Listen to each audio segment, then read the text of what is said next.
Masih bersama kami di Suara Jakarta. Baik, dari PSI sempat dinyatakan bahwa ada aroma suap menyuap dalam hal pemilihan Wakil Gubernur DKI Jakarta yang berlarut-larut hingga hampir 1 tahun ini belum juga terpilih. Dari PKS, konfirmasinya Pak? PKS tidak ada suap menyuap. Artinya PKS tidak menyuap siapapun ya untuk memilih seseorang ataupun untuk mempengaruhi pilihannya, tidak menyuap, apakah pendapatnya. juga ada dorongan untuk minta suap begitu dari pihak lain? Nggak ada.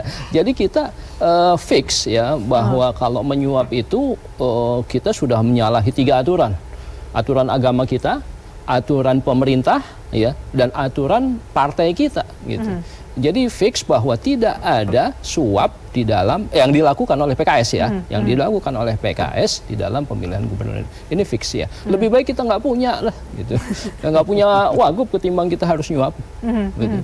Ya, dari PDIP mungkin juga dengar-dengar Pak, karena juga PSI menyatakan akan mengundang KPK masuk dalam hal proses pemilihan wakil gubernur ini. Saya kira itu lebih bagus. Saya kira bagus, artinya buat kewaspadaan kita semua. Apa yang dilontarkan oleh PSI saya kira buat renungan kita bersama oke. Tetapi tuduhan yang tidak oke. Itu loh. Jadi barangkali kalau memang dia sudah punya alat bukti yang kuat sebetulnya sederhana, tinggal sampaikan itu kepada KPK agar KPK bisa turun, kan gitu loh. Sehingga ini tidak saling tuduh menuduh. Cuman memang ini kan ada peluang PSI untuk nembak teman-teman DPRD. Kenapa peluang nembak itu ada? Karena itu memang cukup berlarut panjang. Tadi awal saya sampaikan, Pak Emrus, bahwa ini jangan juga ini semua ditimpakan kepada Dewan. Karena 2 partai pengusungnya juga lambat juga, kan gitu loh. Jadi yang hal seperti ini harusnya si Rian Ernest juga pahami juga, gitu loh. Sehingga ada keseimbangan. Tapi bahwa ada aroma yang disampaikan oleh Rian Ernest, aroma suap menyuap dan lain sebagainya, ya tinggal silahkan buktikan. Tetapi yang perlu saya sampaikan kepada publik pada malam hari ini bahwa kami yang ada di dalam pansus pemilihan wakil gubernur pun sampai hari ini belum merasakan itu. Bahkan terdengar pun tidak, kan gitu loh.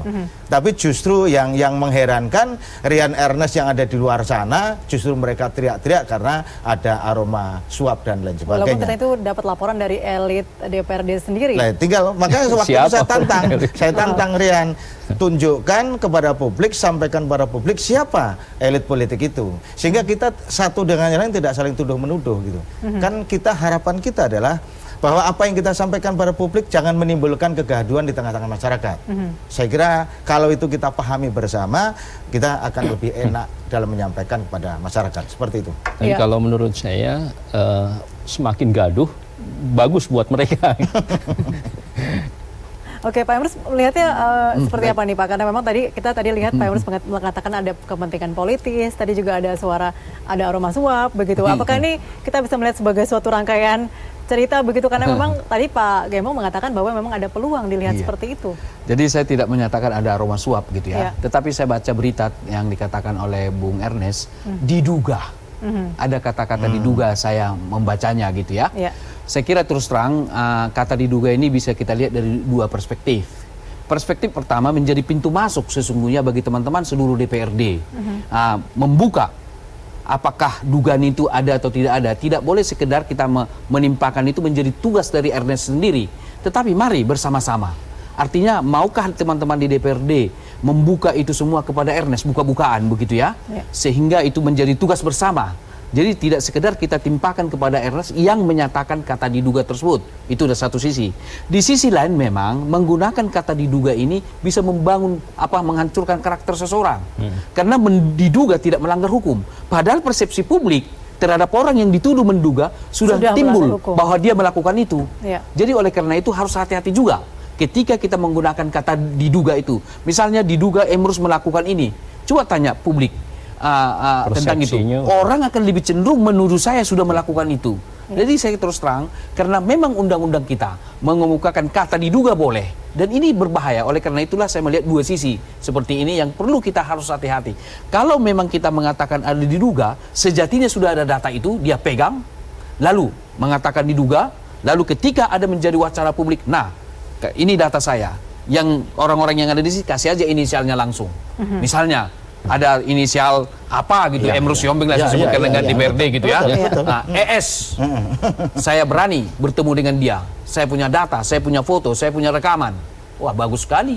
Tetapi kalau memang itu tidak bisa dibuktikan, itu bisa membunuh karakter seseorang. Inilah penggunaan kata diduga ini harus kita sangat hati-hati menggunakannya. Oke, tadi mengenai suap, tapi mengenai pansus juga nih Pak Gembong. Ya. Kita ke Pak Gembong dulu ya, karena memang sudah berbulan-bulan dan ini juga disoroti mengenai penggunaan anggaran, karena juga pansus bekerja bukan tanpa honor begitu. Betul. Ada, honornya ada. Pansus itu, ketua pansus tuh honornya kalau tidak salah sekitar 170.000 per bulan. Per bulan. Ya, 170.000. Anggota kalau tidak salah. Ada tidak ada sidang? Iya. Itu karena melekat itu. Iya, iya. Jadi masa kerjanya kan selama-lamanya 3 bulan. Iya, iya. Gitu loh. Selama-lamanya 3 bulan. Jadi dalam menjalankan tugas itu selama-lamanya 3 bulan harus membuat laporan pertanggungjawaban terhadap kinerja dari pansus bersangkutan. Itu selama-lamanya 3 bulan.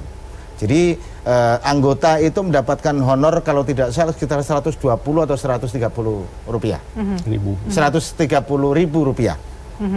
Gitu loh. Jadi jangan juga membayangkan bahwa 130 juta, bukan Pak Emrus, 130.000 rupiah. Gitu. Jadi Tetapi tudingan memang melama-lamakan pansus itu tidak benar begitu ya Pak? enggak lah. Kalau hanya mengandalkan itu, mohon maaf, enggak lah. Enggak ada. Tetapi bahwa pansus pemilihan wagub ini ingin melakukan pendalaman berkaitan dengan cerita-cerita daerah yang pernah melakukan pergantian, iya. Contohnya tadi saya sampaikan tadi di Gerobokan kita ketemu 3 hari sebelum pelantikan bupati, wakilnya meninggal karena tidak ada kesepakatan partai pengusung sampai masa baktinya berakhir tidak ada penggantian. Nah, hal-hal seperti itu yang kita gali dari daerah-daerah seperti di gubernur dan lain sebagainya. Hari ini teman-teman pansus ke Sumatera Utara kita ingin mendalami penggantian Pak Gatot kemarin ketika naik menjadi Gubernur Sumatera Utara. Jadi ini dalam rangka untuk melengkapi dan sekaligus mengkomparasi, mensinergikan dengan kearifan lokal. Oke. Kan gitu loh. Baik, Gitu, tadi juga disinggung Pak Agung mengenai presiden buruk bagi daerah lain, begitu ya, jika DKI Jakarta aja berlarut-larut, apalagi di daerah lain. Tadi Pak Gembong mengatakan di Gerobokan sudah terjadi hal tersebut.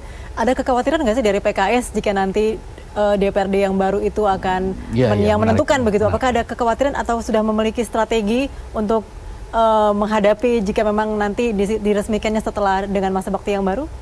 Ya sebenarnya buat kita sih nggak masalah ya mau yang baru atau yang lama. Kita inginnya secepatnya. Ya secepatnya itu sesuai dengan aturan perundangan yang ada. Kalau sekarang bisa diselesaikan ya itu akan lebih baik gitu ya. Kalau nanti diselesaikannya ya memang kekhawatiran itu ada seperti orang-orang yang baru kalau nggak salah 60 atau 70% itu kan baru semua. Sehingga akhirnya mereka nanti akan punya aspirasi yang baru. Mereka punya pendapat yang baru. Mereka punya ide-ide yang baru. Sehingga ini akan memperlama proses selanjutnya gitu ya. Tapi tatip masih tetap berlaku ya dari yang sekarang ini kan, dari pansus yang sekarang? Saya pikir seperti itu ya. Tidak akan Jadi diubah ya, Pak, pansus ini kan kerjanya menghasilkan tatip. Kalau misalnya tatipnya sudah disahkan, nah itu akan berlaku ya untuk selanjutnya siapapun anggota dewannya gitu. Ada jaminan dari Pak Gembong mungkin itu tidak akan diganti begitu? Enggak lah. Kalau tatip pemilihan wagub yang sekarang kita dikerjakan oleh pansus ini sudah fix. Dan katakanlah kita berandai-andai ya, kita berandai-andai yang paling jelek ya. Itu nanti diserahkan kepada anggota baru, ya tetap berpedoman pada tatip yang sekarang sudah kita selesaikan. Persoalan sekarang kan ini harus bersinergi. Ketika tatip sudah disahkan, itu melekat nanti ada panitia pemilihan. Panitia pemilihan sudah kita sepakati setiap fraksi 1 orang, berarti nanti ada 9 orang. 9 orang itu menjalankan hasil dari kerja tatip itu. Jadi dia sifatnya hanya operasional aja dalam pemilihan di paripurna nanti. Sifatnya seperti itu. Baik, tadi dikeluhkan tidak adanya deadline untuk pemilihan wakil gubernur di Undang-Undang Pemerintahan Daerah nih Pak Emrus. Apakah artinya memang jika memang sudah sampai tahap ini harus ada, tadi disampaikan diskresi begitu ya dari Kemendagri supaya bisa lebih cepat atau mungkin mengeluarkan keputusan? Baik, saya kira saya tidak tahu apa ada dasar hukumnya. Tetapi kalau saya orientasi kepada kedaulatan rakyat, yang berdaulat itu kan rakyat. Sekarang pelayanan publik terhadap rakyat tertunda atau katakan tidak berjalan dengan baik. Saya kira sebagai pimpinan tidak ada masalah kalau untuk kepentingan rakyat dibuat keputusan diskresi, yaitu Kementerian Dalam Negeri menetapkan siapa wakil gubernurnya yang sudah diputuskan dari teman-teman, yaitu dari PKS tentunya, karena sudah ada kesepakatan dari PKS. Sudah, misalnya katakanlah PKS mengajukan 2 orang, Menteri Dalam Negeri kita memutuskan salah satu dari situ demi kepentingan pelayanan publik. Saya kira kita harus berani sebagai pemimpin untuk mengambil keputusan itu dan disebut sebagai sesuatu melampaui undang-undang, tapi bukan menabrak undang-undang. Jadi artinya demi rakyat, saya kira kita bisa membuat seperti itu. Oleh karena itu saya kira kalau ini berlarut-larut, katakanlah sampai DPRD kita ini berakhir tidak selesai, saya kira lebih baik Kementerian Dalam Negeri membuat diskresi, mengangkat salah satu yang dicalonkan oleh dari PKS itu sendiri menjadi wakil gubernur kita demi kepentingan rakyat, pelayanan publik. Oke, dari PKS akan ada upaya untuk seperti itu percepatan mungkin atau menunggu saja prosesnya yang ada di DPRD secara alamiah seperti yang sekarang ini terjadi? Ya, seperti itu. Kita ikuti saja apa yang sekarang ini sedang proses yang sedang berjalan, bahwa bola ini sekarang ada di DPRD, kemudian ada Rapimgab. Kewenangan untuk mengeluarkan diskresi ya itu dari Kemendagri. Jadi kita tidak mendorong Kemendagri atau meminta atau menghimbau, tidak gitu ya. Tapi kita menjalani prosesnya bahwa PKS ya telah mengajukan 2 nama, kemudian di DPRD kita ingin bahwa proses ini bisa dipercepat sehingga seperti tadi pelayanan publik, kemudian juga program-program Pak Anies itu bisa berjalan dengan baik gitu. Jadi saya pikir kita di PKS menjalani aja apa yang memang menjadi mengikuti peraturan. proses yang terjadi Ya, begitu betul. ya. Baik, salah satu tugas dari wakil gubernur adalah untuk memberi saran dan pertimbangan dan juga mengawasi kinerja pemerintah daerah. Namun saat ini sedang kosong, kami akan bahas lanjut mengenai hal ini. Tetaplah bersama kami pemirsa, sesaat lagi kami akan kembali setelah jeda pariwara berikut ini.